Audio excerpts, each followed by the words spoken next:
अब आइए, आज हम इस वीडियो में एक और कहानी करेंगे और वो रहने वाला है बेसिक स्ट्रेंथ। बेसिक स्ट्रेंथ, ठीक है ना। अगेन, जैसे आपने एसिडिक स्ट्रेंथ पढ़ा तो वैसे पढ़ने चल रहे हैं बेसिक स्ट्रेंथ भी, ठीक है ना। अगेन सीरियल से चलेंगे, ठीक है ना। जिन्होंने पिछले वीडियोस नहीं देखे हैं बेसिक्स के, जाकर देख लीजिए ताकि कनेक्टिविटी ईजियर हो जाए। चलो एक एग्जांपल देता हूँ। मान लो आपके पास अमोनिया है, इसको पानी में डाला, क्या होगा?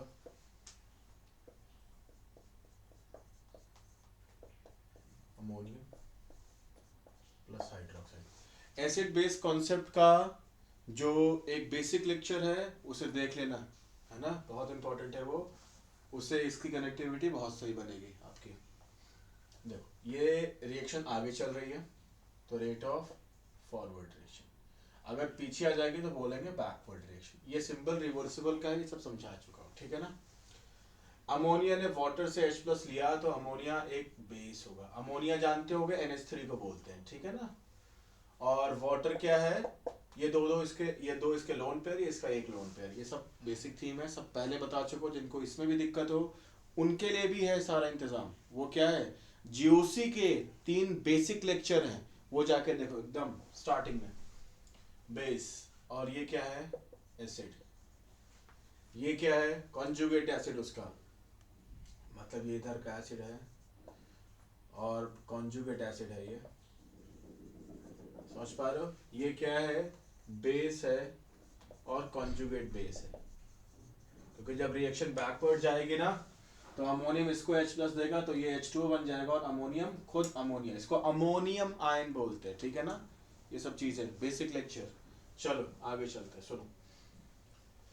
देखो बेसिक स्ट्रेंथ का अभी यहाँ पे जो कहानी चलने वाली है वो बेस आप किसे बोलते हो, बेस के कॉन्सेप्ट भी समझाए गए। बेसिक लेक्चर जाके देखो तो एक बेसिक लेक्चर, बेसिक बात अगर की जाए तो बेस वो जो H प्लस ले, बेस वो जो H प्लस ले, बेस वो जो H प्लस ले, तो ये ब्रॉन्स्टेड का बेस कहलाएगा। ब्रॉन्स्टेड एंड लोरी कॉन्सेप्ट समझा चुका हूं। और अगर बेस वो जो दूसरों के साथ अपने लोन पेयर को शेयर करे, दूसरों की परेशानी को दूर करने के लिए अपने लोन पेयर दूसरों के साथ क्या करे, शेयर करे, ये बेस कॉन्सेप्ट है।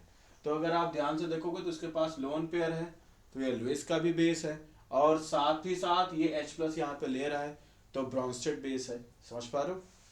अब जरा ध्यान से देखो, अगर कोई बेस जितनी आसानी से जितने अच्छे से बेस को H प्लस को गेन कर सकता है, मतलब बेस को आपने बोला कि आप H प्लस गेन करो या आप अपने लोन पेयर का यूज कर, अरे भाई H प्लस के पास एक भी इलेक्ट्रॉन नहीं बचे, हाइड्रोजन के पास एक इलेक्ट्रॉन होते हैं, वो भी इलेक्ट्रॉन उसने लूज कर दिया, तभी तो एक पॉजिटिव चार्ज है। क्योंकि हाइड्रोजन के पास एटॉमिक नंबर 1 तो प्रोटॉन हो गया एक एटॉमिक नंबर। ये सब बेसिक कॉन्सेप्ट ऑर्गेनिक के GOC के बेसिक कॉन्सेप्ट में है, समझा चुका हूं। अगर एटॉमिक नंबर 1 तो प्रोटॉन एक होगा और हाइड्रोजन अगर न्यूट्रल है तो इलेक्ट्रॉन भी एक होगा। इलेक्ट्रॉन आपने एक निकाल दिया तो अब इलेक्ट्रॉन जो प्रोटॉन को बैलेंस करता था वो तो आपने भगा दिया, तो अब न्यूट्रलिटी भी खत्म हो जाएगी ना। तो अब नेट पे पॉजिटिव चार्ज जो प्रोटॉन का था वो क्या हो जाएगा, वो आपको साफ साफ दिखाई पड़ेगा। तो इस तरीके से H पॉजिटिव, तो H पॉजिटिव को सिर्फ क्या बचा, प्रोटॉन ही तो अब बचा। तो इसलिए इसको क्या बोलते हैं, H प्लस को आप प्रोटॉन भी बोलते हैं। और साथ ही साथ अब H प्लस के पास एक भी इलेक्ट्रॉन नहीं है और हाइड्रोजन की नेसेसरी कंडीशन क्या है कि अपने ड्यूप्लेट कंप्लीट करे, नियरेस्ट नोबल गैस कॉन्फ़िगरेशन में पहुंचे ना, ऐसा वो टारगेट बना के रखता है ना। तो इस तरीके से H प्लस को अब अमोनिया ने अपने लोन पेयर के साथ क्या कर लिया, कोऑर्डिनेट बॉन्डेड कर दिया। और इस तरीके से अमोनिया ने अपना लोन पेयर H प्लस के साथ इंगेज कर दिया तो अब बन गया अमोनियम। कुछ आया समझ में? तो जितने अच्छे से ये अपने लोन पेयर का इस्तेमाल कर सकता है, लोन पेयर की वजह से ही तो इसने गरीब H प्लस का हेल्प किया ना। तो जितने अच्छे से अपने लोन पेयर का इस्तेमाल कर सकता है उतनी आसानी से H प्लस आके इससे जुड़ जाएगा तो उतना अच्छा क्या हो जाएगा, ये बेस हो जाएगा, नहीं हो जाएगा। या दूसरे शब्दों में, जितनी आसानी से इसने H प्लस को गेन कर लिया, जितनी आसानी से प्रोटॉन इसके साथ आके लग गया, जितनी आसानी से अमोनिया जो कि बेस है उसका प्रोटोनेशन हो गया, उतना ही अच्छा बेस कहलाएगा ना। समझ पा रहे हो? और जितना आसानी से ये सब चीजें होंगी, जितना मोर एंड मोर होगा उतना जल्दी से ये आगे पहुंच जाएंगे और उतना रेट ऑफ फॉरवर्ड रिएक्शन क्या होगी, RF बोले तो रेट ऑफ फॉरवर्ड रिएक्शन, समझा चुका हूं पहले, बेसिक से जाके देखो, समझ पा लो। तो इस तरीके से यहाँ पे बेसिक स्ट्रेंथ, BS बोले तो बेसिक स्ट्रेंथ, ये क्या होगा, directly proportional to rate of forward reaction. कितनी आसानी से रिएक्शन आगे बढ़ सकती है, और कब बढ़ेगी, जब ये जितना स्टेबल होगा उतना ही रिएक्शन आगे बढ़ेगी ना। तो directly proportional to stability of conjugate acid, base का कॉन्जुगेट एसिड है ना यार, ये जितना ये स्टेबल होगा उतना इसका कॉन्फिडेंस बढ़ जाएगा ना कि आगे चला जा सकता है, तो उतना आसानी से H+ गेन कर लेगा ना, तो उतना अच्छा base. Directly proportional to availability of lone pair, ठीक है ना। Directly proportional to plus M and plus I and plus hyperconjugation. Hyperconjugation effect समझा चुका हूं, डेडिकेटेड वीडियोस हैं इनके, जाके देखो सारे। प्लस M मेसोमेरिक यानी कि रेजोनेंस, इंडक्टिव। देखो भाई, अगर डोनर ग्रुप ज्यादा होंगे तो लोन पेयर के साथ साथ वो डोनर ग्रुप और भी इलेक्ट्रॉन डेंसिटी क्या कर देंगे, बेस के पास बढ़ा देंगे। तो जितना बेस के पास जो H+, जो इलेक्ट्रॉन डेफिशिएंट H+, जिसके पास एक भी इलेक्ट्रॉन नहीं है, वो इसीलिए तो आ रहा है क्योंकि बेस के पास लोन पेयर है, बेस उसकी मदद कर सकता है, बेस उसकी परेशानी दूर कर सकता है। तो ध्यान दो, आप अगर मदद मांगने ही जा रहे हो ना, तो लोग क्या कहते हैं कि उससे मदद मांगो, भगवान से मांगो। वजह क्या है, क्योंकि उसके हाथ में तो सब कुछ है, वो क्या है, ऑलमाइटी है, सर्वशक्तिमान है वो। अगर मांगना ही तो उससे मांगो ना, जो आपकी सारी कमियां दूर कर सकता है। इंसानों से क्यों मांगना, ऐसा लोग कहते हैं कि नहीं कहते हैं। तो पॉइंट ये है कि अगर आप किसी के सामने गरीब बन ही रहे हो, हाथ जोड़ ही रहे हो, हाथ जोड़ ही रहे हो, तो फिर उसके साथ ज्यादा जोड़ने में आप अच्छा फील करोगे जो जितना इलेक्ट्रॉन रिच हो, जो जितना रिच हो, समझ पा रहे हो। तो अगर लोन पेयर के साथ साथ और भी डोनर ग्रुप्स उसके साथ हैं जो मेसोमेरिक, इंडक्टिव या हाइपर कॉन्जुगेशन लगा के उसकी इलेक्ट्रॉन डेंसिटी को, बेस की इलेक्ट्रॉन डेंसिटी को बढ़ाने का काम करता है, तो ऐसे में जिसके पास आप जुड़ने के लिए जा रहे हैं वो जितना इलेक्ट्रॉन रिच होगा, आपका कॉन्फिडेंस उतना अच्छा हो जाएगा कि भाई हाँ, सामने वाला खूब इलेक्ट्रॉन रिच है, बढ़िया, सिक्योर, स्टेबिलिटी, ये सब आपके ध्यान में रहेगा ना।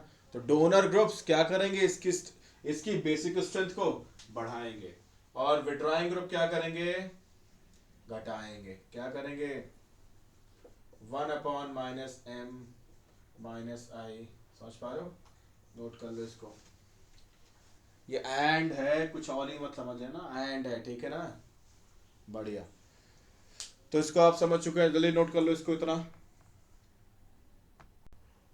दूसरा एक और यहाँ पे बात ऐड कर लो, वो क्या है, availability of lone pair, availability of LP बोले तो लोन पेयर, LP ये lone pair, LP lone pair मतलब नॉन बॉन्डिंग इलेक्ट्रॉन है, जिसका इस्तेमाल करेगा ना गरीबों की मदद करने में। अवेलेबिलिटी, वो जितना अवेलेबल हो, समझ पा रहे हो, कहने का मतलब तुम्हारे पास 4 गाड़ियां, वो इंपॉर्टेंट नहीं है, जरूरत पे तुम्हारी कितनी गाड़ियां काम आती वो इंपॉर्टेंट है ना। जैसे क्या है, आपने सुना होगा ना कि महाराज दशरथ के प्राण निकल रहे थे ना, और वो राम राम कह रहे थे, और पता क्या लगा कि राम कहाँ, वनवास में है ना, समझ पा रहे हो। तो वो राम की विरह में तड़पते हुए क्या हो गए, उन्होंने प्राण अपने छोड़ दिए ना, त्याग दिए। क्या सही जा रहा है ये, अच्छा है। तो समझ आया कुछ यहाँ पे कहानी। तो पॉइंट ये है कि राम उनके इतने प्रिय थे, लेकिन क्या राम उनके पास थे उस टाइम पे? राम अगर होते तो कम से कम इतनी विरह, इतनी परेशानी के साथ तो वो ना जाते जितने के साथ गए। कुछ आ रहा समझ में। तो पॉइंट यहाँ पे ये है कि राम के होने से ही सिर्फ काम नहीं है, राम सही टाइम पे आपके काम आते हैं कि नहीं आते हैं, ज्ञान बहुत सारा आपके पास, वो इंपॉर्टेंट नहीं है। राम के रास्ते पे आप चल रहे हैं कि नहीं चल रहे, इंपॉर्टेंट वो है। राम आपके काम आ रहे हैं कि नहीं आ रहे, इंपॉर्टेंट वो है। तो राम की सीख, राम का ज्ञान आपके लिए अवेलेबल है तो आप काम अच्छे से कर पाओगे ना। तो वही बात यहाँ भी है, समझ आया। आगे चलते हैं, अब इसमें अगली कहानी करेंगे और वो क्या रहने वाली है। नेक्स्ट फैक्टर हमारे पास डोनर, डोनर का इलेक्ट्रोनेगेटिविटी, डोनर का इलेक्ट्रोनेगेटिविटी। तो एक और भी बात लिख लो, और वो क्या है, यहाँ पे जगह नहीं मेरे पास है तो मैं ऊपर लिख दे रहा हूं इसको हटा करके, ठीक है ना। और वो क्या है ये जरा समझिएगा, बेसिक स्ट्रेंथ, इलेक्ट्रोनेगेटिविटी,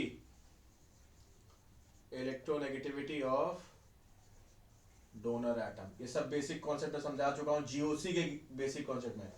जो डोनर है उसकी इलेक्ट्रोनेगेटिविटी जितनी कम होगी उतनी आसानी से सामने वाले को क्या कर देगा, वो अपने लोन पर बोलेगा ना भाई हाँ आओ जल्दी से हमारे साथ शेयर कर लेंगे। इलेक्ट्रोनेगेटिविटी क्या होती है, टेंडेंसी टू अट्रैक्ट शेयर्ड पर इलेक्ट्रॉन, मतलब अपनी ओर को अट्रैक्ट करके रखना है इलेक्ट्रॉन को। समझ पा रहे हो, अपने तो छोड़ो दूसरों को भी गेन कर लो, दूसरों सॉरी शेयर अपनी ओर अट्रैक्ट कर लो। समझ पा रहे हो, तो इलेक्ट्रोनेगेटिविटी जितनी कम होगी उतना वो उसका खींचू प्रवृत्ति का वो नहीं होगा ना, खींचू एबिलिटी उसकी नहीं होगा, इलेक्ट्रॉन डेंसिटी जल्दी गेन करो। चाइना जैसा नहीं होगा ना खूब एंड खूब दूसरों की लैंड ऑक्यूपाई करने की कोशिश करो, दूसरा का देश ही अपना है ऐसा बोलो। समझ पा रहे हो, तो जितने तुम बड़े हृदय के होगे, बड़े दिल के होगे ना, तुम क्या बोलोगे, हाँ भाई इलेक्ट्रोनेगेटिविटी मतलब अपने लोन पे तुम दूसरों के साथ भी क्या कर लोगे, शेयर। जैसे हमने क्या किया, अभी कोविड आया तो हमने बहुत सारे देशों के साथ क्या की, अपनी मेडिसिन अपनी वैक्सीन को क्या किया, शेयर किया। समझ पा रहे हो, इससे एक बहुत बड़ा मैसेज और बहुत बड़ी स्ट्रेंथ और सामने वाले देश के लोगों के मन में एक बहुत बड़ी रेस्पेक्ट हमने अपने देश के लिए क्या की है, कमाई है। समझ पा रहे हो, जो कि लॉन्ग टर्म में बहुत ज़्यादा आपके लिए इंपॉर्टेंट रोल प्ले करेगा। और ये क्या है, बहुत बड़ा एग्जाम्पल आपने सेट किया कि अपने साथ साथ आपने दूसरों का भी भला किया। कुछ आ रहा समझ में, तो वो तभी हो सकता है जब आप अपने रिसोर्सेज को पकड़ के मत रखो कि जो है वो अपने ही काम का है, नहीं शेयर करो। तो वो तभी कर पाओगे जब आप क्या नहीं होगे, खींचू प्रवृत्ति के नहीं होगे। जब आप सब कुछ अपने पास रखना नहीं चाहोगे, मतलब आपकी इलेक्ट्रोनेगेटिविटी कम होनी चाहिए, तभी आप दूसरों के साथ अपनी चीजें क्या कर लोगे, शेयर कर लोगे। अच्छा नोट करो इसको, चलो आगे चलते हैं कुछ एग्जांपल्स के साथ। आओ कुछ एग्जांपल्स की बात करते हैं, और वो क्या है, पहला केस एलिफैटिक अमीन, एलिफैटिक अमीन वर्सेस अमोनिया, अमोनिया NH3, ठीक है। आपको पता है एलिफैटिक अमीन का यहाँ पे क्या मतलब है, जैसे आपने प्राइमरी सेकेंडरी टर्शियरी अमीन टिपिकल जो आप बोलते नहीं हो, एलिफैटिक तो आप जानते होंगे, ऐसा मैं आपसे उम्मीद कर रहा हूँ। एलिफैटिक मतलब वही sp3 आयोडाइज कार्बन, नॉर्मल जो आपकी कार्बन चेन होती है ना, है ना, वो रिंग की भी हो सकती है और वो ओपन चेन की भी हो सकती है, ठीक है ना, तो आपको पता होगा अच्छे से। ठीक है, जरा देखो यहाँ पर, अगर मैं एमीन की बात करूँ तो एमीन क्या चीज होती है, अगर NH2 के साथ एक R लग गया, समझ पा रहे हो, या 2 R लग गए, ठीक है, या 3 R लग गए, तीनों H हटके, तो ध्यान दो जब R लग रहे हैं H हटके तो हर बार तो लोन पेयर तो है, तो लोन पेयर है तो क्या करेगा, ध्यान दो लोन पेयर है तो H प्लस जब आएगा तो उसके साथ अपने लोन पेयर शेयर करके ये R NH3 प्लस बना लेगा, नहीं बना लेगा। कुछ आ रहा समझ में, मतलब बेस की तरह काम तो ये भी कर सकता है, ये भी कर सकता है, ये भी कर सकता है, सारे बेस की तरह काम कर सकते हैं ना, ना इस पर तो कोई टेंशन ही नहीं है, हो जाएगा ना आराम से काम। ठीक है, तो बेस की तरह काम अमोनिया के पास लोन पेयर है वो भी करेगा, बेस की तरह काम ये, इसको बोलते हैं प्राइमरी अमीन, क्या बोलते हैं इसको, प्राइमरी अमीन, प्राइमरी या 1 डिग्री अमीन। क्यों प्राइमरी, कैसे डिसाइड होता है, अगर नाइट्रोजन से सिर्फ एक ही कार्बन चेन लगी हो, सिर्फ एक ही कार्बन लगी हो, सिर्फ एक ही, नाइट्रोजन से डायरेक्टली सिर्फ एक ही कार्बन अगर बॉन्डेड है तो आप उसको बोलेंगे प्राइमरी। नाइट्रोजन से डायरेक्टली अगर 2 कार्बन बॉन्डेड है, आर को समझा चुका हूं बेसिक्स में जाके देखो, उसे जानते भी होगे, तो 2 कार्बन अगर बॉन्डेड है तो उसको बोलेंगे सेकेंडरी, सेकेंडरी एमीन। और अगर एन से डायरेक्टली 3 कार्बन बॉन्डेड है तो इसको क्या बोलेंगे, टर्शियरी एमीन, 3 डिग्री एमीन। समझ आया, और ये सब के सब क्या हैं, बेस, क्योंकि इनके पास क्या लोन पेयर, दूसरों के साथ अपना लोन पेयर क्या कर सकते हैं, शेयर कर सकते हैं। समझ आया, चलो अब इनका कंपैरिजन जरा देखते हैं हम, समझो। ये जो कंपैरिजन हम करने चल रहे हैं ना, कहाँ पे कर रहे हैं हम इसको कर रहे हैं गैस फेज में। अभी आपको बताया ना सॉल्यूशन और गैस, उसमें फर्क पड़ता है ना। अरे यार सॉल्यूशन और गैस फेज में एसिडिक स्ट्रेंथ में फर्क पड़ता, देखा नहीं देखा आपने? सॉल्यूशन में वही एसिड रिलेटिवली स्ट्रॉन्गर हो गया क्योंकि वाटर जाकर के उनके आयंस को क्या कर रहा था, स्टेबलाइज कर रहा था ना। आई बात, तो मजे उनके बढ़ रहे थे, तो आगे जाना उनका आसान हो रहा था। जिनको नहीं पता एसिडिक स्ट्रेंथ जाके देखो तो और अच्छे से कॉन्सेप्ट समझ आएगा, सीरियल से देखोगे तो समझ आएगा। अदरवाइज बीच बीच में आके उड़ उड़ के आओगे तो 2 वजह हो सकती है, या तो आपका कॉन्सेप्ट अच्छा है तो कनेक्ट कर जाओगे, अदरवाइज अगर आपका कॉन्सेप्ट वीक है, बेसिक्स अगर आपके वीक है, तो एकदम स्टार्टिंग से GOC part 1, GOC part 2, GOC part 3 जो बेसिक्स हैं, उसके बाद फिर इंडक्टिव रेजोनेंस हाइपर कॉन्जुगेशन, समझ पा रहे हो? उसके बाद आप एसिडिक स्ट्रेंथ, बेसिक स्ट्रेंथ, ये सब देखते हुए जब आओगे ना सीरियल से, तब लगेगा हाँ कुछ तो चमक गया, और हमेशा के लिए चमक गया। समझ पा रहे हो? जरा देखो ध्यान से, गैस फेज की बात करोगे तो गैस फेज में जो डिसाइडिंग फैक्टर है क्या है? डिसाइडिंग फैक्टर है वो है इंडक्टिव इफेक्ट। क्या है? Inductive effect. इंडक्टिव इफेक्ट अच्छा कैसे, जरा देखो, NH3 है, NH2 है, R, ठीक है ना? R आपको पता है यार डोनर होता है। एक टिपिकल एग्जांपल ले लो क्या? चलो ले लेता हूं एग्जांपल। मान लो मैंने यहाँ पे CH3 लगा दिया, क्या लगा दिया? CH3, ठीक है? यहां लगा दिया 2 CH3 सेकेंडरी एमीन, ठीक है? यहां लगा दिया 3 CH3, again lone pair, lone pair, lone pair. तो ध्यान दो, सबके पास लोन पेयर है, अच्छी बात है, लेकिन यहां पे एक डोनर है, यहां पे 2 डोनर है, यहां पे 3 डोनर है। एन की तरफ कितने डोनर है? यहाँ पे 3, यहाँ पे 2, यहाँ पे 1, यहाँ पे एक भी डोनर नहीं। यहाँ पे जो काम करना लोन पेयर की हेल्प से, यहाँ पे लोन पेयर के साथ साथ एक डोनर है, एक हेल्पर है जो इलेक्ट्रॉन डेंसिटी को और बढ़ाने का काम करेगा। तो गरीब आपकी तरफ ज्यादा अट्रैक्ट होंगे ना, मतलब एक आपके पास ये क्या है, लोन पेयर को आप क्या समझो, वो प्रॉपर्टी जो आपको बाय डिफॉल्ट किससे मिल रही है? अपनी फैमिली की वजह से। समझ पा रहे हो? यहाँ पे आपका सिर्फ एक ही बिजनेस है जहां से आपकी इनकम आ रही है, यहाँ से आपके 2 बिजनेसेस हैं जहां से आपके इनकम आ रही है, यहाँ पे 3 है। समझ पा रहे हो? आई बात समझ? तो अब इससे क्या मानेंगे? बाय डिफॉल्ट हम अभी ये मान के चल रहे हैं यार कि जितने आपके ज्यादा सोर्स ऑफ इनकम्स होंगे उतने आप रिलेटिवली ज्यादा स्टेबल होंगे। आमतौर पर लोगों का भी यही मानना है। समझ पा रहे हो? कोविड ने हमें सिखा भी दिया काफी हद तक। तो वही बात यहाँ भी है, समझो जरा ध्यान से। एक तरफ से पैसा आ रहा है, 2 तरफ से पैसा आ रहा है, 3 तरफ से पैसा आ रहा है, तो ज्यादा रिच कौन होगा? ये वाला। ज्यादा स्टेबल कौन हो, मतलब ज्यादा रिच, स्टेबिलिटी भी नहीं लेके आएंगे, ज्यादा रिच कौन होगा? तो ये वाला होगा। तो गरीब किसकी तरफ ज्यादा अट्रैक्ट होगा? उसको तो इलेक्ट्रॉन डेंसिटी चाहिए ना, तो मोर एंड मोर रिच जो होगा उसी की तरफ अट्रैक्ट होगा ना। तो सबसे अच्छा बेस कौन सा होगा? कहाँ पे? गैस फेज में। तो स्ट्रेंथ क्या होगी? ये लिख लो, बेसिक स्ट्रेंथ क्या होगा? Ammonia, then primary, then secondary, then tertiary. ये किसका ऑर्डर कर रहे हो? किसका पढ़ रहे हो? एमीन्स। चलो हो गया इतना, बहुत बढ़िया। अगली कहानी पे चलते हैं, लेकर के कुछ हटा देते हैं इसको।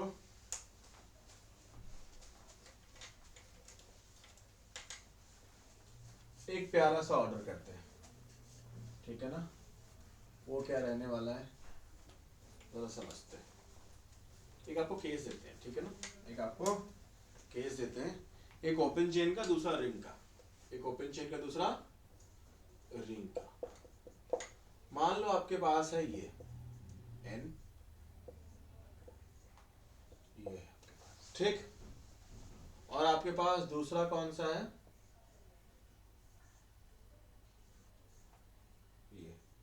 ये सब आके इस पॉइंट से आके जुड़ गए, ठीक? कोई दिक्कत है इसमें? अब आपको देखो जरा ध्यान से, तो एन से एक कार्बन चेन दूसरी, अरे यार ये बॉन्ड लाइन नोटेशन जानते हो ना, इसका मतलब क्या होता है? अगर एन से मैंने एक ऐसे लगा रखा है, इसका मतलब क्या होता है? एन से ये CH2 लगा है, फिर ये CH3 लगा है, ये होता है इसका मतलब। समझ पा रहे हो? बॉन्ड लाइन नोटेशन बोलते हैं। जितने जहां से आपकी डायरेक्शन मुड़ रही है वहां पे कार्बन है, और कार्बन के ये कार्बन कार्बन बॉन्ड ही सिर्फ दिखते हैं, तो एक इधर बॉन्ड एक इधर बॉन्ड, दो बॉन्ड दिख गए। बाकी कार्बन की वैलेंसी 4 होती है, 4 बॉन्ड बनाने पड़ते हैं उसको, तो 2 हाइड्रोजन है, तो 2 हाइड्रोजन। यहाँ पे एक बॉन्ड दिख रहा है, यहाँ पे कार्बन होगा ना टर्मिनल पॉइंट पे, तो बाकी 3 हाइड्रोजन। समझ पाए हो? कोई दिक्कत? अगला ध्यान से देखो, यहाँ पे N से 3 कार्बन चेन, यहाँ भी N से 3 कार्बन चेन, तो मतलब ये भी टर्शरी, ये भी टर्शरी। फर्क क्या है? ये ओपन चेन है। क्या है ये? Open chain. ध्यान दो, ये भी एलिफैटिक है, ये भी एलिफैटिक है। समझ पा रहे हो? और ये क्या है? ये एक तरीके से इसको आप प्यार से बोलते हो एलिसाइक्लिक। क्या बोलते हो इसको? थोड़ा सा और स्पेसिफिक कर देते हो, मतलब एलिफैटिक ही जो कि साइक्लिक सेटअप में है। कोई दिक्कत तो नहीं, एलिफैटिक की जो साइक्लिक सेटअप में है। समझ आया? अब जरा ध्यान से देखना, तो यहाँ पे कौन अच्छा बेस होगा? दोनों टर्शरी है, लेकिन कौन अच्छा बेस होगा? तो यहाँ पे अच्छा बेस होगा ये। अच्छा बेस होगा ये। कैसे? साइक्लिक वाला अच्छा बेस कैसे हो गया ओपन वाले से? जरा बताना। ऐसे हो गया, जरा समझो।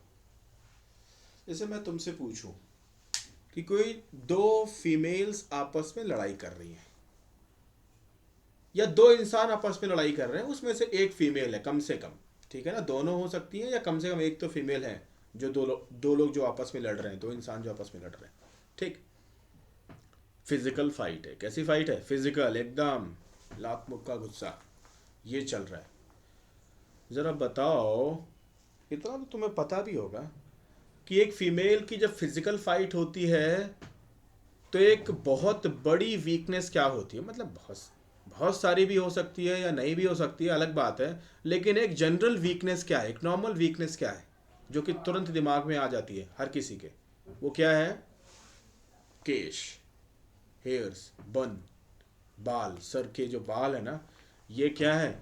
ये बहुत बड़ी वीकनेस होती है लड़ाई के टाइम पे। वजह क्या है? क्योंकि आप इसको क्या, सामने वाला जो अपोजिट है, जो हमारे जो लड़ रहा है, वो क्या है, इसको अगर पकड़ लेना तो फिर क्या होता है? बहुत पेन देगा, और सामने वाले को कंट्रोल आसानी से कर सकता है ना। और खासतौर पर फीमेल्स के आम तौर पे बाल क्या होते हैं? बड़े होते हैं ना, तो इस तरीके से उनको ये बाल उनकी क्या बन जाते हैं? कमज़ोरी बन जाते हैं। कुछ आया समझ में? थोड़ा ज़रा ध्यान से देखो। कभी कभी तो मूवीज़ में देखा भी होगा कि कोई फीमेल जब लड़ने जाती है या फाइट करने जाती है तो क्या करती है? अपने बाल को बांधते हुए और फिर सामने की तरफ बढ़ती है। मतलब जो कमज़ोरी है उसको इकट्ठा कर लिया, फैला के नहीं रखा कि तुम जल्दी से पकड़ लो, बांध दिया इसको, फिर जा रहे।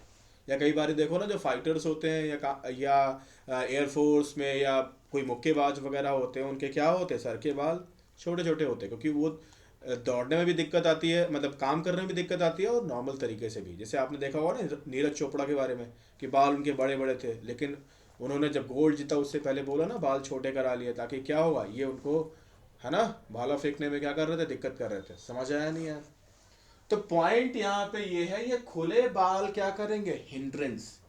क्या करेंगे? ये हिंड्रेंस रिलेटिवली, यहाँ पे बंधे हुए हिंड्रेंस कम करेंगे। तो इसका ध्यान अपने इसके लोन पेयर का इस्तेमाल करना इसके लिए क्या होगा? ज़्यादा आसान। इसीलिए ज़्यादा अच्छा बेस ये साइक्लिक वाला होगा देन इसके। कुछ आया समझ में? नोट कर लो भाई, नोट कर लो। इसीलिए जिसके बाल बंधे हुए हैं बेहतर पंचेस पे पंचेस मारेंगी देन उसके जिसके बाल खुले हुए हैं, क्योंकि उस मैं बोल रहा हूँ रिलेटिवली, चांसेस वाइज, ठीक है ना? आपको एकदम से आगे चलते हैं। अब जरा ध्यान से देखना, एक और बात भी करने वाले हैं, वो क्या रहने वाला जरा समझते हैं। Basic strength, basic strength of different methylamines in aqueous phase. क्या एक ही बोले तो फुल फॉर्म ले लेता हूं यार, एक्वस फेज, ठीक है ना? समझते हैं, जरा ध्यान से देखो। तो यहां पे क्या होता है? Basic strength is controlled by क्या क्या होगा जरा समझना। एक्वस बोलो या सॉल्यूशन बोलो, एक्वस बोल सकते हो, या अरे भाई कोई और भी सॉल्यूशन तो ले सकते हो ना, कोई और भी सॉल्वेंट तो पानी के अलावा भी तो ले सकते हो ना, तो हम सॉल्यूशन की बात कर रहे हैं, ठीक है ना? तो क्या होगा? देखो इंडक्टिव तो होगा ही, अरे इंडक्टिव इफेक्ट तो होगा ही ना, डोनर अगर होंगे तो अच्छा काम करेंगे ना। और क्या होगा सॉल्वेशन। सॉल्वेशन क्या होता है, बहुत बार पढ़ाया है, समझ पा रहे हो। एसिडिक स्ट्रेंथ ही जाके पढ़ लो बेसिक वाला तो समझ जाओगे। एसिडिक बेस का कॉन्सेप्ट जो समझाया ना उसमें ही आपको समझाया सॉल्वेशन क्या होता है। एसिड बेस कॉन्सेप्ट का बेसिक लेक्चर। सॉल्वेशन पानी के केस में हाइड्रेशन बोलते हैं। और नेक्स्ट स्टेरिक फैक्टर, समझ पा रहे हो। ये इतने फैक्टर्स होते हैं। देखो जरा समझो, जैसे अगर मान लो अमोनिया ने, या थोड़ी देर के लिए RnH2 ले लो, ज़्यादा फील आएगा, ठीक है। RnH2 पानी में, मान लो इसने, पानी छोड़ो H+ सीधा लो, H+ लिया और RnH3+ बन गया, ठीक है ना। RnH3+ बन गया। अब जरा ध्यान से देखो यहाँ पे, ये जो RnH3+ बना है ना, आपको अच्छे से समझाया है कि RnH2 में N से लगा H है, तो ये क्या करेगा, N से लगा H है तो जाहिर सी बात है, जैसे अभी अल्कोहल कार्बोक्सिलिक एसिड में एसिडिक एसिड में समझाया ना कि ये क्या करेगा, वाटर से ये भी इंटरेक्शन करेगा, और ये चार्ज है ये भी इंटरेक्शन करेगा। चार्ज वाला रिलेटिवली क्या करेगा, ज्यादा अच्छा इंटरेक्शन करेगा। आई बात समझ में, कोई दिक्कत तो नहीं इसमें। तो अब क्या होगा, वाटर इनको क्या करेगा, घेरेगा। तो वाटर इनके साथ कितना इंटरेक्शन करके, वाटर जो डाइपोल है, सब कुछ समझा चुका हूँ, कितना अच्छा इंटरेक्शन करेगा, इसको बोलते हैं सॉल्वेशन। क्योंकि वाटर जितना अच्छे से इनको स्टेबलाइज करेगा, उतना ही इनका इधर आगे जाना क्या हो पाएगा, आसान हो पाएगा। कुछ आ रहा समझ में, तो इसको क्या बोलेंगे, सॉल्वेशन। स्टेरिक फैक्टर क्या होगा, और सॉल्वेशन का दूसरा भी फैक्टर है कि ऐसा नहीं इसको छोड़ देगा, एन से लगा एच है तो इसके साथ भी इंटरेक्शन करेगा, लेकिन अभी हम प्राइमरीली इस पर फोकस कर रहे हैं। स्टेरिक फैक्टर का मतलब क्या है, देखो प्राइमरी सेकेंडरी और टर्शियरी अमीन की अगर बात करोगे, प्राइमरी सेकेंडरी और टर्शियरी अमीन की अगर आप बात करोगे, तो ना छोटी सी बात मुझे बताना, मैं स्ट्रक्चर बना के आपको दिखाता हूँ, ठीक है ना। देखो ये NCH और ये H, ठीक। ये आपका हो गया प्राइमरी अमीन। सेकेंडरी अमीन क्या हो गया, आप जानते हो ना, टेट्राहेड्रल सेटअप पे लगेगा ना। सेकेंडरी अमीन क्या हो गया, H, ठीक। टर्शियरी अमीन क्या हो गया,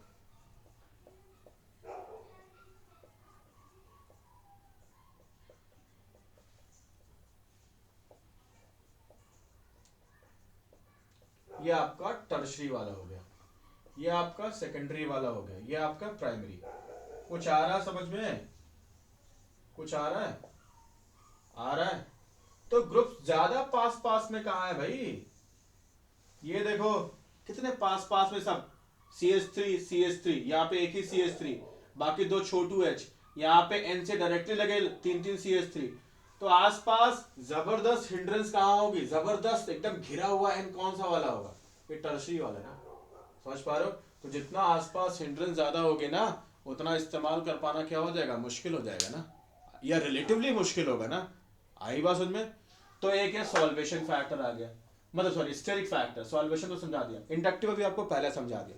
तो ध्यान दीजिए, ये तीनों ही फैक्टर्स, ये इंडक्टिव, सॉल्वेशन और स्टेरिक, ये तीनों ही फैक्टर्स मिल करके डिसाइड करेंगे एक्वस फेज में बेसिक स्ट्रेंथ को। इसके बारे में फिर से बात करेंगे जब एमीन से बात करेंगे, फिलहाल के लिए इतना ही, समझ गए। तो एक्वस फेज में क्या क्या डिसाइड करेगा, ये तीनों मिल के ही डिसाइड करेंगे। जैसे एग्जांपल मैं आपको दूं, तो इंडक्टिव से बेसिक स्ट्रेंथ के पॉइंट ऑफ व्यू से तीन तीन डोनर्स हैं, तो टर्शियरी वाले के लिए सबसे अच्छा है, मजा आ गया। लेकिन स्टेरिक रीजन से देखोगे तो टर्शियरी वाले में तीन तीन बल्कियर ग्रुप्स लगे हैं, तो उसके लिए मुश्किल भी खड़ी कर रहा है। तो एक एंड से अच्छी चीज भी है, एक एंड से बुरी चीज भी है। प्राइमरी अमीन के एंड से देखो, तो प्राइमरी अमीन में एन से लेके दो दो एच हैं, तो एच बॉन्डिंग यहां पे ज्यादा अच्छे से हो पाएगी देन टर्शियरी अमीन। टर्शियरी अमीन में आपको पता है एन से लगे एक भी एच नहीं। तो समझो, कुछ फैक्टर में कोई जीतता, कुछ फैक्टर में कोई जीतता, कुछ फैक्टर में कोई आगे तो कुछ फैक्टर में कोई पीछे।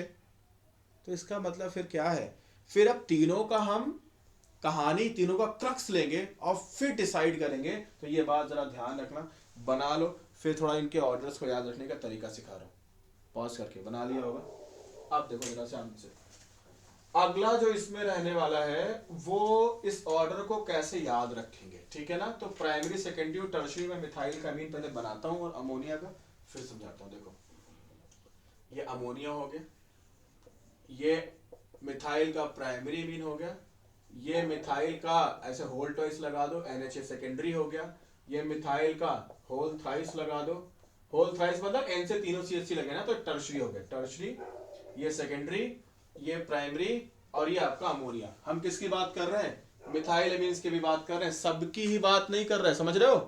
तो यहां पे अगर आप बात करोगे तो जरा ध्यान से देखो कैसे याद रखोगे, secondary more than primary more than tertiary more than ammonia, ये आपका ऑर्डर होगा। कैसे याद रखोगे इसका तरीका क्या है आपका, 213 नम, 213 नम। अच्छा ये क्या चीज हो गई 213 नम। मान लो एक इंसान है, एक मिडिल क्लास इंसान है, तो कई बार क्या होता है मिडिल क्लास इंसान के पास क्या होता है, लोगों का ऐसा कहना है कि क्या होता है, एक जिंदगी भर की कमाई से एक गाड़ी खरीदता है, एक घर खरीदता है, बच्चों की शादियां करता है, फिर मर जाता है। समझ पा रहे हो, कोई दिक्कत तो नहीं। तो वही कहानी यहाँ भी है कि उस इंसान ने पैसे वैसे जोड़ करके बड़ी मुश्किल से उसने क्या कि एक गाड़ी खरीदी, एक गाड़ी खरीदी, और वो मान लो बाय डिफॉल्ट कई बार लोगों को नंबर 13 से थोड़ी सी दिक्कत होती है, नंबर बहुत सारे नंबर से अलग अलग देशों में लोगों को दिक्कत होती है, अलग अलग देश में अलग अलग नंबर से लोग बुरा मानते हैं, अलग अलग कम्युनिटी के लोग अलग अलग तरीके से बुरा मानते हैं। लेकिन अभी मैं मानता हूँ कि वो नंबर 13 उसको बुरा लगता है, 13वीं आपने सुना होगा ना, समझ पा रहे हो, तो वो 13 उसको क्या लगता है, अच्छा नहीं लगता। समझ पा रहे हो, चौथा लोगों ने सुना होगा ना, मरने के बाद होता है, वैसे 13वें दिन खिलाई पिलाई भी लोगों की थी ना, वो एक फंक्शन होता है तो उसको 13वीं बोलते हैं। समझ पा रहे हो, 13 उसके लिए अच्छी चीज नहीं है। गाड़ी का नंबर आ गया 213, उसको क्या हो जाएगा, अरे भाई इतने पैसे जोड़ के गाड़ी मंगाई, उसका नंबर आ गया 213, 13 उसको अच्छा नहीं लगता था, अब ये नंबर आ गया उसको बुरा लगेगा, उसकी आंखें क्या हो जाएंगी नम, कि अब कैसे क्या होगा यार। समझ पा रहे हो, तो वही बात यहाँ भी है, 213 का मतलब secondary then primary then tertiary, N बोले तो अमीन्स या अमोनिया आप कर लो, और फिर एम बोले तो मिथाइल, वो केस जब मिथाइल है। याद करो जल्दी से इसको, अगला चलते हैं, जरा ध्यान से देखिएगा। अब हम इथाइल अमीन्स की बात करने वाले हैं, अमोनिया प्राइमरी इथाइल का अमीन, सेकेंडरी इथाइल का अमीन, टर्शरी इथाइल का अमीन, ठीक है ना। तो इसका ऑर्डर क्या रहने वाला, ध्यान दीजिएगा। मिथाइल वाले में 213 नाम आपको याद रखने का तरीका सिखाया है, तो इसमें भी क्या होने सॉरी इसमें होने वाला है टर्शरी मोर देन प्राइमरी। क्या फर्क आएगा, ध्यान दो, अमोनिया जहां मिथाइल में था वही है, सेकेंडरी जहां मिथाइल में था वही है, लेकिन फर्क क्या आया, प्राइमरी और टर्शरी एक दूसरे से अपनी जगह को क्या कर लिए, मिथाइल और इथाइल में एक्सचेंज कर लेते हैं। बस इतना ध्यान रखो कि इसमें 213 नम, तो सेकेंडरी और अमोनिया इथाइल में भी सेम जगह पे रहेंगे, बस प्राइमरी और टर्शरी अपनी जगह एक्सचेंज करते हैं। तो मिथाइल वाले में प्राइमरी आ गए तो इथाइल वाले में टर्शरी आगे हो जाएगा। बस ऐसे करके तुम इसको याद रख सकते हो, जल्दी से कर लो। देखो भाई कुछ इंपॉर्टेंट ऑर्डर्स बेसिक स्ट्रेंथ के आप देखने वाले हैं, वो क्या रहने वाला है, पहले तो नाम जान लो, पेरिडीन, पायरॉल, समझ पा रहे हो, पिपरिडीन, मॉर्फोलिन, ठीक है, बाकी वही रिपीट हो रहे हैं, और एनिलिन नया आ रहा तो उसका नाम लिख दिया, ठीक है ना। तो जरा ध्यान से देखो, पहला केस 1, हेलो केस 1, दो के पेयर्स लिए हैं, यहाँ पे सबको इकट्ठा कर दिया। तो यहाँ पे जरा ध्यान दो, तो ये पाई बॉन्ड आपस में रेजोनेंस में है, ये पाई आगे घूमेगा तो ये इधर घूम जाएगा तो इधर घूम जाएगा, रेजोनेंस में सारा समझा चुका हूँ। तो यहाँ पे ये लोन पेयर क्या लोकलाइज्ड है, ये लोन पेयर डी लोकलाइज्ड नहीं है, ये लोन पेयर रेजोनेंस में पार्टिसिपेट नहीं कर रहा है। बट अगर आप पायरोल की बात करोगे तो पायरोल का देखो बीच में ये स्पेस जो है, यहाँ पे इनको एक्सप्लेन करूंगा मैं वन बाय वन, तो आप जब एक्सप्लेन कर लूंगा तो आप उनको बना लेना, ठीक है ना, क्योंकि उनको रब करके फिर नया बनाऊंगा। ये एन,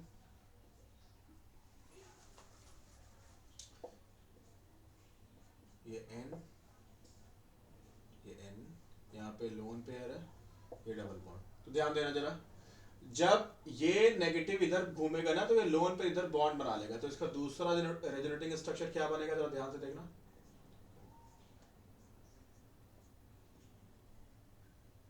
कुछ ऐसा, यहाँ पे नेगेटिव आएगा, ये डबल बॉन्ड, ये तो अभी ऐसे रहेगा, और जब इसने कोऑर्डिनेट बनाया तो इसके ऊपर पॉजिटिव आ जाएगा। ध्यान दो, आपको रेजोनेंस स्ट्रक्चर में समझा चुका हूँ कि पहले अगर इलेक्ट्रिकली न्यूट्रल है, नेट चार्ज 0 है, तो बाद में भी नेट चार्ज 0 होगा रेजोनेटिंग स्ट्रक्चर इसमें। फिर क्या होगा, जरा ध्यान से देखो, ये आगे घूमेगा, फिर यहाँ आ जाएगा नेगेटिव, तो अगला इसका स्ट्रक्चर क्या बन जाएगा, डबल बॉन्ड, यहाँ डबल बॉन्ड, यहाँ नेगेटिव। फिर आगे क्या होगा, बोलो आगे क्या होगा, बता सकते हो, तो कहानी को कुछ समझ पाए या नहीं? बोलो भाई, कहानी को कुछ समझ पाए कि इसका लोन पेयर क्या है? Resonance stabilised. इसका लोन पेयर क्या है? Resonance stabilised. और साथ में इसका लोन पेयर क्या है? रेजोनेंस में पार्टिसिपेटेड है। मतलब ये क्या है?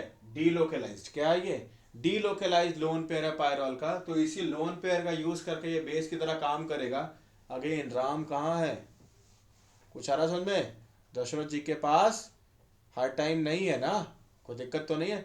तो पॉइंट यहाँ पे जरा समझ पा रहे हो? कहानी क्या क्लियर है? किसी लोन पेयर का इस्तेमाल करके वो H प्लस का अट्रैक्शन अपने साथ करता ना, लेकिन वो यहाँ पे नहीं है, या डीलोकलाइज है, या रिलेटिवली लेस अवेलेबल है, तो इस वजह से ये लेस बेसिक होगा। समझ पा रहे हो? ये ज़्यादा बेसिक होगा। समझ आ गया होगा आपको? कोई दिक्कत तो नहीं है? अगला चलते हैं। बना लो इसको, रब करने जा रहा हूँ पॉज करके, ठीक है? समझ पाए? तो अगर लोकलाइज लोन पेयर है तो वो अच्छे से अपना H प्लस के साथ इंटरैक्शन में यूज कर पाएगा रिलेटिवली, और जिसकी वजह से वो क्या होगा? ज्यादा अच्छा बेस काम करेगा। अच्छा यहां पे जरा समझो, आप कह सकते हो ना कि भाई ये इधर मूव कर जाए, ये इधर मूव कर जाए। नहीं, जब तक ऑल्टरनेट आपके पास पाई बॉन्ड्स हैं तब तक वही रेजोनेंस में पार्टिसिपेट करेंगे। लोन पेयर आपका क्या रहेगा? लोकलाइज्ड रहेगा, वो पार्टिसिपेट नहीं करेगा। ये ध्यान रखना, ठीक है ना? चलो अगला देखो, इसका एग्जांपल देखो। अगेन ये लोन पेयर तो लोकलाइज्ड है, लेकिन ये लोन पेयर एनालिन वाला लोन पेयर जरा देखो। एनालिन वाला लोन पेयर अच्छे से आपको बताया है, डोनर ग्रुप में प्लस आर में ये इधर घूमेगा, ये इधर घूमेगा। ऑर्थो पे तो बताओ ये रेजोनेंस, ये डीलोकलाइज्ड इसका लोन पेयर है कि नहीं है? लोन पेयर एन वाला लोन पेयर कैसा है? डीलोकलाइज्ड। क्या है? डीलोकलाइज्ड लोन पेयर एनालिन में, इसीलिए खराब बेस होगा देन पेरिडीन। नोट कर लो। चलो अगला समझाते हैं, हटा रहा हूं इसको, ठीक है ना? बना लो जल्दी से। अच्छा अगला केस जरा देखो, पिप्रिडीन और मॉर्फोलिन। तो जरा ध्यान से देखो, यहां पे sp3 हाइब्रिडाइज, यहां भी sp3, यहां भी sp3, यहां भी sp3, यहां भी sp3। बट ध्यान दो, ये sp3 तो यहां भी है, यहां भी sp3 है, यहां भी sp3 है। sp3 आप जानते हो डोनर की तरह काम करेंगे कार्बन्स, लेकिन साथ में ये O का क्या है? इलेक्ट्रोनेगेटिविटी N से क्या है? ज्यादा है। तो इलेक्ट्रॉन का फ्लो N से ज्यादा O की तरफ होगा। तो रिलेटिवली यहां पे O की वजह से इलेक्ट्रॉन डेंसिटी रिलेटिवली लेस होगी देन पिप्रिडीन। इसीलिए ये ज्यादा अच्छा बेस होगा। ये क्या होगा? ज्यादा अच्छा बेस होगा, क्योंकि O यहाँ पे क्या करेगा? O मोर इलेक्ट्रोनेगेटिव है N से। समझ पा रहे हो? तो एक तरीके से यहाँ पे क्या मिल गया? N को एक कॉम्पिटिटर मिल गया। जो दोनों कार्बन है ना, ये जो कार्बन हैं, इधर के दो इधर के दो, जो डोनेशन का काम करेंगे इलेक्ट्रॉन डेंसिटी, वो अब पहले इसमें तो सिर्फ और सिर्फ N को डोनेट करते हैं, लेकिन यहाँ पे N से N का कॉम्पिटिटर O आ गया, और ऊपर से O ज्यादा इलेक्ट्रोनेगेटिव है N से। इसीलिए अब ये कार्बन ज्यादा काम किसके लिए करेंगे? O के लिए। यहाँ पे पूरी तरीके से N के लिए डेडिकेटेड थे, इसीलिए ज्यादा इलेक्ट्रॉन रिच कौन होगा? ये वाला N देन इसके। इसीलिए मोर बेसिक कौन होगा? अगर मैं इसको नाम A दूं, इसको B दूं, तो बेसिक स्ट्रेंथ का ऑर्डर क्या होगा? A more than B। समझ आ गया? नोट डाउन, पॉज करके कर लिया होगा आपने। आगे चलते हैं, सुनो इसमें जरा ध्यान से देखो। अगर इसका भी लोन पेयर लोकलाइज है, इसका भी लोन पेयर लोकलाइज है, लेकिन ये पिप्रिडीन में ये नेबर्स sp2 है। क्या है ये? ध्यान दो, पिप्रिडीन में तो सारे sp3 होंगे, लेकिन पिरिडीन में ये sp2, ये sp2, ये sp2, sp2। तो परसेंटेज s कैरेक्टर जितना बढ़ता है उतना डोनरेबिलिटी बढ़ती है कार्बन की, तो ये अच्छे डोनर्स होंगे।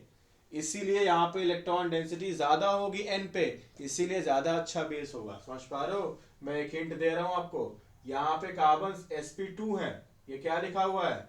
क्या लिखा है ये? sp2। और ये क्या लिखा हुआ है? sp3। इसलिए ज्यादा इलेक्ट्रॉन रिच होगा, मोर इलेक्ट्रॉन रिच, मोर, इसीलिए ज्यादा अच्छा बेस होगा। ओवरऑल ऑर्डर देख लो तो आपको पता है ये तो जीतेंगे ही। अब इसका अगर देखो तो भाई यहाँ पे तो बगल sp3 है, बहुत दूर से ऑक्सीजन इलेक्ट्रॉन डेंसिटी विड्रॉ करने का काम कर रहा था ना, वो भी इंडक्टिव से। यहाँ पे तो बगल बगल ही sp2 है, इसलिए यहाँ पे ऑर्डर क्या होगा, मॉर्फोलिन से तो पिपरिडिन जीतेगा, लेकिन पेरिडिन से मॉर्फोलिन जीत जाएगा, क्योंकि यहाँ पे 10 पास में sp2 है, यहाँ पास में तो कम से कम sp3 है, बहुत दूर O है, इसलिए ज्यादा बेसिक होगा। और फिर आपका आएगा, अगर मैं इसको, चलो यहाँ पे जगह कम है इसलिए मैं इसको नाम दे देता हूँ A B C और D। तो क्या हो जाएगा, A more than B more than C more than D। यहाँ का लोन पेयर क्या है, लोकलाइज्ड है, यहाँ का लोन पेयर डी लोकलाइज्ड है, तो C मोर देन D तो होगा ही, लेकिन ये B और C वाला आप समझ गए होंगे। जल्दी से कर लो सारे केसेस, आगे चलते हैं इससे। आपको अच्छे से पता है कि जब रेजोनेंस आपको समझाया है तो रेजोनेटिंग स्ट्रक्चर्स में उनकी स्टेबिलिटी के बारे में भी बात करी है, ठीक है ना। तो जिसको डिटेल में समझना है तो वो जाके वहाँ से समझ सकते हो। और अब यहाँ सीधी बात हम करने वाले हैं। देखो, विड्रॉइंग ग्रुप्स अगर होंगे तो विड्रॉइंग ग्रुप इलेक्ट्रॉन डेंसिटी को विड्रॉ करेंगे तो नाइट्रोजन को और ज़्यादा क्या करेंगे, इलेक्ट्रॉन डिफिशिएंट करने की कोशिश करेंगे, और डोनर ग्रुप और इलेक्ट्रॉन रिच करने की कोशिश करेंगे। तो जितना इलेक्ट्रॉन रिच होगा नाइट्रोजन, उतना आसानी से वो H+ के साथ अपना एक्शन दिखा सकता है, मतलब उतना अच्छा बेस हो सकता है। मतलब विड्रॉइंग ग्रुप क्या है, बेस के लिए खतरनाक चीज़ है, इलेक्ट्रॉन डेंसिटी को घटाने का काम करेंगे। तो मतलब विड्रॉइंग ग्रुप अगर क्या होंगे, ज़्यादा नंबर में होंगे, ज़्यादा पावर का होगा, तो बेसिक स्ट्रेंथ घटती जाएगी। समझ आ गया होगा आपको, ठीक है। अब जरा ध्यान से देखो, आपको पता है F क्या लगाएगा, -I।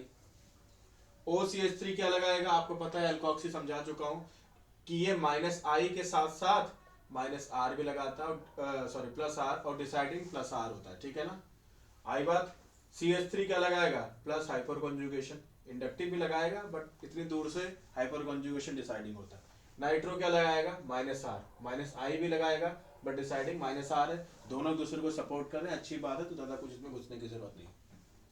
तो बेसिक स्ट्रेंथ की अगर मैं बात करूं, इसको मैं A बोल दूं, इसको B बोल दूं, इसको C बोल दूं, इसको D और इसको E, तो क्या लगता है सबसे कम बेसिक कौन होगा, जहां पे सबसे बढ़िया विड्रॉइंग ग्रुप हो। NO2 फ्लोरीन से ज्यादा अच्छा विड्रॉइंग ग्रुप है, समझ पा रहे हो, कोई दिक्कत तो नहीं है। तो ऐसे में सबसे खराब बेस कौन सा होने वाला है, तो आप आंसर करोगे E, सबसे खराब बेस। उसके बाद देखो, ये भी विड्रॉइंग, ये भी विड्रॉइंग, बट ये रेजोनेंस के अकॉर्डिंग डोनर है, और रेजोनेंस इसका क्या होता है, डिसाइडिंग होता है। तो उसके बाद नंबर किसका आएगा, सॉरी खराब बेस लिख रहा है ना, तो सबसे खराब फिर B, और फिर क्या आएगा, फिर अब देखो ये डोनर और ये भी डोनर, कम से कम रेजोनेंस के अकॉर्डिंग, ठीक है ना। लेकिन अब अगर दोनों में से एक को चूज करना हो तो आप किसको चूज करेंगे, में से एक को अगर चूज करना हो तो ध्यान दीजिएगा, ये रेजोनेंस करेगा और ये सिर्फ हाइपर कॉन्जुगेशन करेगा। भले से इंडक्टिव से -I लगाएगा बट वो बहुत दूर से लगा रहा है, ऊपर से रेजोनेंस डिसाइडिंग होता है। तो इस तरीके से हाइपर कॉन्जुगेशन से रेजोनेंस ज्यादा इफेक्टिव होता है, इसीलिए ये ज्यादा अच्छा डोनर होगा। इसीलिए अब C और D में ज्यादा अच्छा डोनर ये होगा। तो इस तरीके से ये तो C से ज्यादा बेसिक होगा। लेकिन आप जरा और देख लो, ये एनिलिन और यहाँ डी में, ए और डी में अगर देखो तो ए में कोई डोनर नहीं है, डी में कम से कम एक डोनर तो है। तो इस तरीके से फिर कौन होगा, ए, फिर डी, और फिर कौन होगा, सी। नोट कर लो, ये क्या होने वाला है, बेसिक स्ट्रेंथ। नोट कर लो जल्दी से। अगला एग्जांपल दो, यहाँ पे एनिलिन का लोन पेयर बेंजीन के साथ रेजोनेंस में है, यहाँ भी रेजोनेंस में, यहाँ भी, लेकिन यहाँ पे एक डोनर, दो डोनर, तो ऑर्डर ऑफ बेसिक स्ट्रेंथ क्या होगा, ये बेसिक स्ट्रेंथ। नोट कर लो। एक बात समझो, नीचे वाले में देखो, अरे भाई समझ आ गया ना, CH3, ठीक है ना। यहाँ पे देखो तो लोन पेयर जैसे इस बेंजीन के साथ रेजोनेंस में है, वैसे यहाँ पे दो लगा दोगे तो एक टाइम पे इसके साथ, हमेशा के लिए तो नहीं चला गया ना, डीलोकलाइज होगा, लौट के फिर आता है। रेजोनेंस में तुम्हें समझाया है, लोन पेयर फिर लौट के इसके पास, N के पास आएगा, समझ पा रहे हो। तो फिर इसके साथ भी वो कर सकता है, फिर इसके साथ किया, फिर लौट के आया तो इसके साथ भी कर सकता है, तो इसके साथ भी कर सकता है। तो यहां पे इसका लोन पेयर 3 रिंग के साथ रेजोनेंस में है, यहां पे 2 रिंग के साथ रेजोनेंस में, यहाँ के 1 रिंग के साथ रेजोनेंस में। तो लोन पेयर ज्यादा जगह पे कब डीलोकलाइज होगा, तो यहाँ पे जब ज्यादा जगह पे डीलोकलाइज, जैसे आपने सुना होगा ना कि कई बार लोग क्या बोलते हैं कि भाई एग्जाम्पल के तौर पर क्या है, उनके घर का कोई मेंबर क्या है, वो काम करता है किसी बहुत बड़ी से शिप पे काम करता है। तो आपने देखा होगा ना, बहुत बड़ी सी कोई शिप पे काम करता हो तो उसको आने में कितना टाइम लग जाता है, करीब करीब 6-6 महीने तक वो कई बार घर पे नहीं आते ना। समझ पा रहे हो। दूसरा, अगर कोई किस पे काम करता है, कोई मान लो किसी प्लेन पे काम करता है, कोई पायलट है मान लो, तो क्या होता है उसको कई बारी एक फ्लाइट अगर वो कहीं गया हुआ है तो फिर आने में उसको कितना टाइम लग सकता है, 2 से 1 हफ्ते तक का टाइम भी लग सकता है अमूमन। 2 दिन से 1 हफ्ते तक का टाइम भी अमूमन लग जाता है, या हो सकता है उससे भी ज़्यादा लग जाए, बट मैं मिनिमम बात बोल रहा हूँ। तो क्या है, एक शिप वाला इंसान बहुत लंबे टाइम तक बहुत दूर तक डीलोकलाइज्ड है, इसलिए वो क्या है, वो उसके घर लौटने में उसी घर पे अवेलेबिलिटी उतनी कम हो जाएगी। ये जो पायलट है, ये इंसान 2 से 7 दिन में लौट आएगा, या हो सकता है कुछ वेरिएबल हो, लेकिन कम से कम जो शिप पे काम करते हैं उनसे तो जल्दी लौट आएंगे घर। तो इनकी घर पे अवेलेबिलिटी कम से कम क्या होगी, इस वाले से ज्यादा होगी, इस वाले की जिसपे पॉइंट किया हुआ है। और यहाँ पे ये इंसान एक नॉर्मल ऑफिस में काम करता है, सुबह गया शाम को ही वापस लौट आएगा, तो इसकी घर पे अवेलेबिलिटी और भी ज्यादा होगी। तो जिसकी अवेलेबिलिटी जितनी ज्यादा, वो एच प्लस के साथ अपने लोन पर उतना अच्छे से शेयर कर सकता है। इसीलिए अगर मैं नाम दूं ए, बी और सी, तो बेसिक क्वेश्चन क्या होगी, A more than B more than C. जितना कम डीलोकलाइज्ड होगा उतना ज्यादा स्टेबल होगा। और डीलोकलाइज करेगा कौन, रिंग। रिंग के रेफरेंस में NH2 डोनर है ना, समझा चुका हूँ रेजोनेंस में। जहाँ पे जिनको दिक्कत आ रही देखो रेजोनेंस। एक और ऑर्डर देख लो यहाँ पे, एक एल्काइल अमीन है जिसमें आर पार्ट किसकी तरह काम करेगा, डोनर की तरह काम। ये एरो का मतलब एन की तरफ इलेक्ट्रॉन डेंसिटी भेजेगा। यहाँ पे भले sp3 हाइब्रिडाइज कार्बन है, बट बेंजीन रिंग तो है। बेंजीन रिंग किसकी तरह काम करता है, इंडक्टिव के अकॉर्डिंग -I की तरह काम करता है। इसको होल्ड पे रखते हैं। तो यहाँ पे जरा ध्यान से देखो, यहाँ पे कार्बन, यहाँ भी जैसे एग्जांपल के तौर पर देखो ना, मैं अगर डिफरेंस लूँ ना तो CH3 CH2 NH2। यहाँ पे क्या है, ध्यान दो, ये इथाइल अमीन क्या है, ये CH2 के साथ साथ sp3 हाइब्रिडाइज कार्बन लगा है, ये भी डोनर की तरह काम करेगा। लेकिन यहाँ पे CH2 के बाद बेंजीन लगी है, और बेंजीन का काम क्या होता है, -I। इंडक्टिव के अकॉर्डिंग किसकी तरह काम करता है, विड्रॉइंग ग्रुप की तरह काम। समझ पा रहे हो, कोई दिक्कत तो नहीं। तो इस वजह से मतलब इन जनरल में बात बोल रहा हूँ कि बेंजीन किसकी तरह काम करता है। इसलिए ज्यादा इलेक्ट्रॉन रिच कौन होगा, तो आप बात करोगे ये। यहाँ पे देखो तो लोन पेयर अभी समझा है, एनिलिन का लोन पेयर क्या है, डीलोकलाइज्ड है, बेंजीन के साथ रेजोनेंस में। और इसका लोन पेयर क्या है, इसका लोन पेयर क्या है, लोकलाइज्ड। क्या लोन पेयर है, कोई रेजोनेंस पे है, कोई रेजोनेंस में है भाई, बोलो। नहीं, बिल्कुल नहीं। अरे बेंजीन यहाँ पे NH2 होता तब तो रेजोनेंस होता, यहाँ कैसे हो जाएगा, आगे कहाँ फेंक दे, कुछ नहीं होगा। यहाँ पे क्या है, डीलोकलाइज्ड। समझ पा रहे हो। तो ये जीता बेसिक क्वेश्चन में, लोकलाइज्ड लोन पेयर है, ज्यादा अच्छा होगा ध्यान इससे। अब अगर इसकी बात करोगे तो ध्यान से देखो, ये अमाइड है, क्या है ये, अमाइड। CONH2 क्या होता है, अमाइड होता है, ठीक है ना।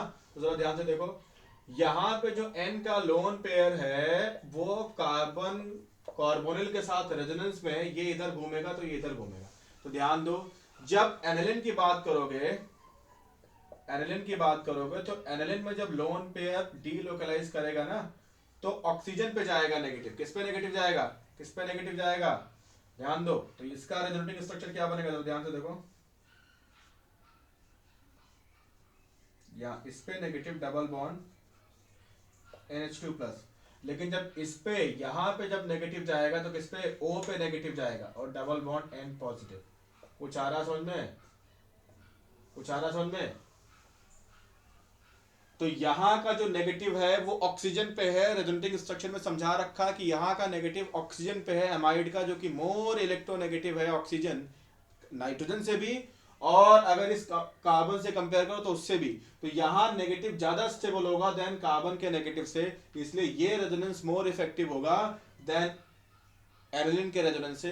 इसलिए ये लोन पेयर ज्यादा अच्छे से डीलोकलाइज होगा, O पे ज्यादा स्टेबिलिटी है, इसलिए ये लोन पेयर जब कार्बोनिल के साथ ज्यादा इंगेज हो जाएगा। तो ये लोन पेयर का टारगेट क्या था कि NH2 के कि इस लोन पेयर का टारगेट था कि H+ के साथ ये क्या करे, अपने लोन पेयर का शेयर करे ना। तो अगर ये इधर ही मस्त हो जाएगा तो ये H+ के साथ अपना बेसिक एक्शन दिखा पाने में कमजोर हो जाएगा ना। तो समझ पाए कि यहाँ पे इन दोनों में अगर देखोगे तो क्या डिसाइड करेगा, रेजोनेटिंग स्ट्रक्चर्स की स्टेबिलिटी। समझ पा रहे हो, तो ये ज्यादा स्टेबल, ये कम स्टेबल, बाकी दिक्कत हो जाके रेजोनेंस रिवाइज करो। तो इस तरीके से ऑर्डर ऑफ बेसिक क्वेश्चन क्या हो जाएगा, ये बहुत मस्त इसी में हो जाएगा। तो ये अपना रियल काम भूल जाएगा, ये रिलेटिवली कम मस्त होगा तो ये अपना काम ज्यादा याद रखेगा। दोनों डीलोकलाइज्ड है, क्या है, दोनों डीलोकलाइज्ड है, लेकिन ये वाला ज्यादा डीलोकलाइज्ड स्टेबिलिटी में है, ये कम। कर लो जल्दी से।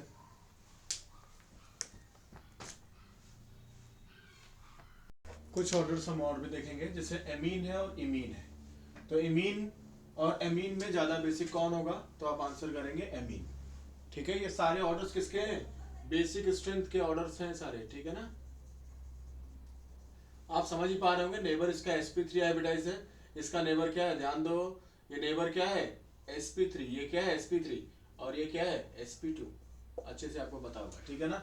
तो इस तरीके से, और इमीन क्या होता है, सी डबल बॉन्ड एन, ठीक है ना। बाकी इसके बारे में कार्बोनिल कंपाउंड्स में बहुत सारे सेटअप्स हम देखने वाले हैं, ठीक है ना। तो ये बेसिक स्ट्रेंथ का ऑर्डर हो गया। ये sp3 sp2 के एरोज हैं, फिर कुछ बॉन्ड समझ लो, ठीक है ना।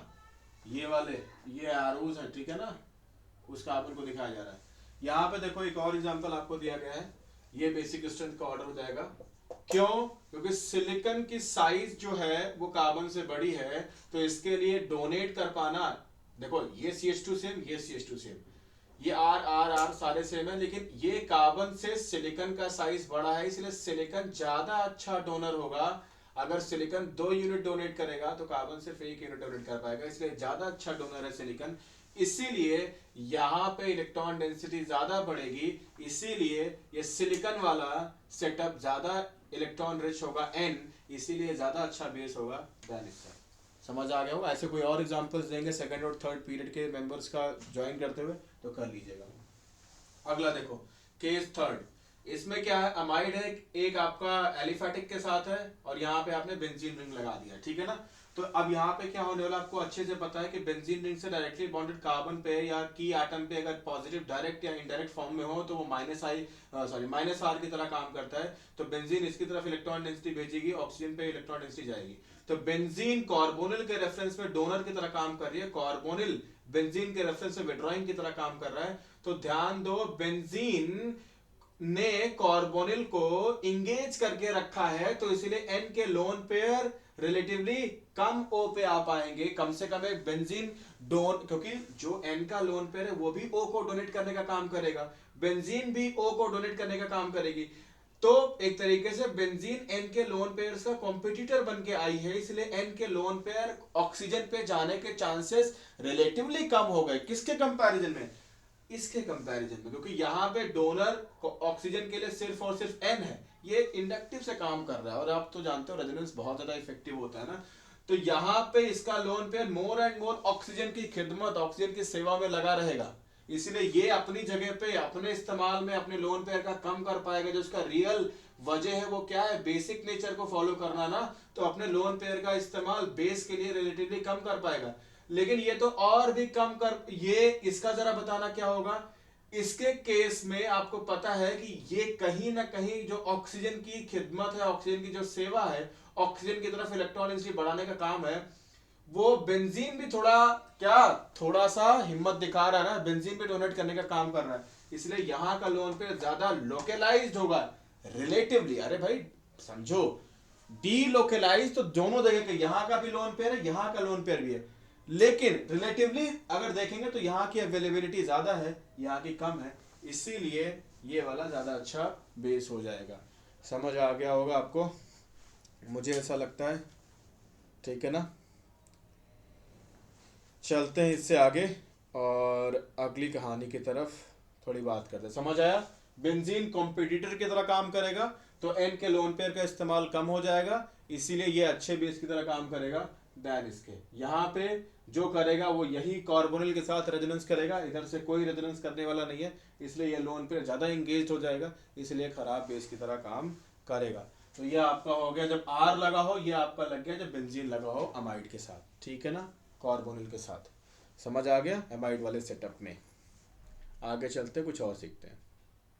तो ध्यान से देखो, एक बहुत ही ज़्यादा खास सेटअप है। ओवरऑल बेसिक स्ट्रेंथ का जब ऑर्डर मैं आपको समझाऊंगा तो लिखाऊंगा भी, लेकिन अभी के लिए एक एग्जांपल से देखो जरा समझो। यहाँ पे इसने अपने पाई बॉन्ड का यूज करते हुए H+ को गेन किया, और H+ को गेन करने के बाद मेरा मतलब है यहाँ पे समझिएगा, लोन पेयर का इस्तेमाल करते हुए इसने क्या किया, H प्लस को गेन किया, H प्लस को गेन किया, गेन करने के बाद NH2 बन गया, NH2 बनने के बाद क्यों, क्योंकि आपको पता है इसमें पॉजिटिव भी आएगा, क्योंकि चार्ज, ये सब कहानी बहुत पहले समझा चुका हूँ। अब जरा ध्यान से देखो अगला सेटअप क्या होने वाला है, जरा ध्यान से देखो। ये अपना अगर इलेक्ट्रॉन इस तरफ मूव करा दे तो पाई इस तरफ मूव कर जाएगा, तो इसका एक नया सेटअप क्या बन जाएगा, जेनेटिक स्ट्रक्चर क्या बन जाएगा, NH2 C NH2। तो जरा ध्यान से देखो, जो परेशानी इसने H प्लस पे अटैक करके ली थी पॉजिटिव के फॉर्म में, वो तो ये रेजोनेंस करके उसको स्टेबल कर दिया। मतलब ये तो मुन्ना भैया वाला सीन हो गया। मुन्ना भैया ने जाके बारात में किसी को क्या कर दिया, मिर्जापुर तो देखी होगी ना, जाके किसी को ठोक दिया, हवाई फायर कर रहे थे, लगे दूल्हे की, और गर्दन फट गई उसकी, मर गया वो। लेकिन अब उनके फादर कौन है, कालीन भैया ना, सुना होगा तुम लोगों ने, रिलेटेबल है ना। तो अब उन्होंने क्या किया, उन्होंने क्या सब बराबर कर दिया, सब क्या बैलेंस कर दिया, बोला हाँ ठीक है पैसे वैसे दो उनको, और ठीक है अभी जान चली गई तो चली गई, लेकिन अब कर क्या सकते हैं, मुन्ना को जेल थोड़ी ना भेज सकते हैं। तो इसीलिए फिर क्या किया उन्होंने, सब कुछ बैलेंस कर लिया। तो पॉइंट ये, मुन्ना ने H प्लस पे अटैक करके खुद के लिए परेशानी ली, लेकिन मदद करने वाला कौन है, कालीन। बोला कोई चिंता नहीं, तुम लोड मत लो, किया जो किया, अब कोई दिक्कत नहीं है। ये इसने अपना लोन पेयर बेस करके यहाँ पे क्या कर दिया, बॉन्ड बनवा दिया, इसकी सारी परेशानी खत्म कर दी। समझ पा रहे हो, कोई दिक्कत तो नहीं। ऊपर से ये जो काम कर सकता है वही तो ये भी कर सकता है। अरे भाई जैसे इसने परेशानी दूर की वैसे ये भी तो कर सकता है। तो ये बहुत ज्यादा रेजोनेंस स्टेबलाइज्ड है, पॉजिटिव आया, मतलब किसी ने कुछ बुरा किया और आप नामो निशान तक मिटा दे कि उसने कुछ बुरा भी किया, तो मतलब उसका हौसला बहुत बुलंद नहीं हो जाएगा। वो क्या सोचेगा, हाँ भाई कुछ भी करो, अपने को तो कुछ होने वाला नहीं, हम तो क्या अमर है। तो फिर वो इंसान फिर कुछ भी करेगा और बहुत डिस्ट्रक्शन करेगा, और कितना डिस्ट्रक्शन किया आपको पता ही होगा, अगर देखी होगी तो ना। इसे देखने लायक है कि नहीं है, ये मैं क्या बोलूं, आगे चलते नेक्स्ट। अगला देखो यहाँ पे, इसमें जब H प्लस आएगा तो गेन करेगा, फिर से इधर गेन करेगा, तो यहाँ पे सिर्फ एक ही हेल्पर है NH2, यहाँ पे दो NH2 हेल्पर्स हैं, तो दो तरफ से डोनेशन आएगा, यहाँ पे एक ही तरफ से। और ये अगर गेन कर लेंगे भाई साहब, तो यहाँ पे कोई भी CH3 रेजोनेंस करने वाले तो नहीं है ना, इसलिए सबसे ज्यादा मदद कहाँ मिलेगी, H प्लस जब गेन करेंगे कहाँ मदद मिलेगी, यहाँ पे। इसलिए सबसे ज्यादा स्टेबल कौन वाला होगा, सबसे ज्यादा स्टेबल ये होगा, कैटायन ये स्टेबल होगा, इसलिए इसका हौसला सबसे बुलंद होगा, इसका कॉन्फिडेंस सबसे हाई होगा कि H प्लस पे अटैक करो, बेस की तरह जबरदस्त काम करो। इसलिए सबसे अच्छा बेस ये, देन ये बेसिक स्ट्रेंथ का ऑर्डर है, नोट कर लो। समझ आ गया होगा, आगे चलते हैं, कुछ और बातें करते हैं।